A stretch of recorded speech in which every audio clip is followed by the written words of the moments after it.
সোমবার সকালে ঘুমন্ত অবস্থায় ছেলে কলেজ শিক্ষার্থী ইমরানকে কুপিয়ে আহত করেন অবসরপ্রাপ্ত পুলিশ সদস্য নাসির আহমদ। এ সময় তার চিৎকারে আশপাশের লোকজন এগিয়ে এলে তাদের ওপরও ধারালো অস্ত্র দিয়ে হামলা চালান তিনি। এতে আরও 2 জন গুরুতর আহত হন।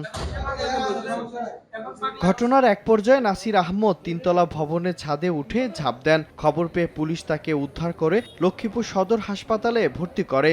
পরে চিকিৎসাধীন অবস্থায় তার মৃত্যু হয়। আহতদের মধ্যে 2 জনের অবস্থা আশঙ্কাজনক হওয়ায় উন্নত চিকিৎসার জন্য ঢাকায় পাঠানো হয়েছে।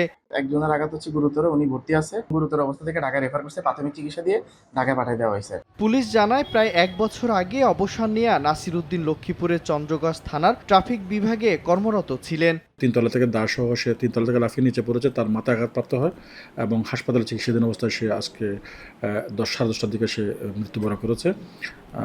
তো এই ব্যাপারে এখন আমরা পোস্টমর্টম করছি এবং আমরা ঘটনাটা তদন্ত করব।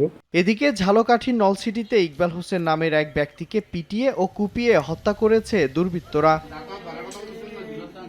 এছাড়াও নরসিংদীতে এক সন্তানের জননী গৃহবধূকে নির্যাতন করে হত্যার অভিযোগ উঠেছে তার স্বামী, শ্বশুর, শাশুড়ি এবং ননদের বিরুদ্ধে। এসব ঘটনায় তদন্ত করে আইনগত ব্যবস্থা নেওয়ার কথা জানিয়েছে পুলিশ। মিরন আহমেদ, সময় সংবাদ।